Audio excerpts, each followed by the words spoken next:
Hello. Welcome and thank you for attending this online Abacus training. I am Parthes. I am going to train you Abacus skills through fun games and practices. Are you ready? Hurrah! Let us start then. Abacus is a simple calculating tool. This is also called Soroban Abacus. Well, there are many benefits of Abacus practice. Abacus helps to do calculations faster than the calculator. It improves the concentration and memory power. So it improves the school studies.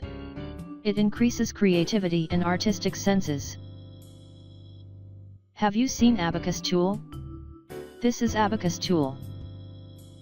Abacus has 4 parts: vertical rods, beam, heaven or upper beads, and earth or lower beads.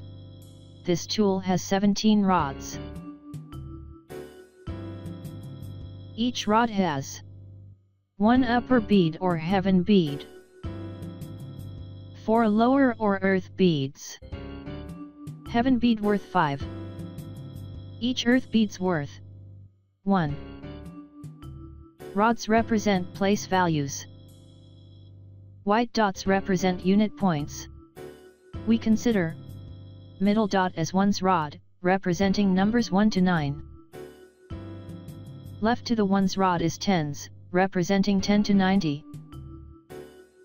Next to the tens is hundreds rod, for 100 to 900. Left is the thousands, next one is the 10,000s, so on. Let's look at the parts once again.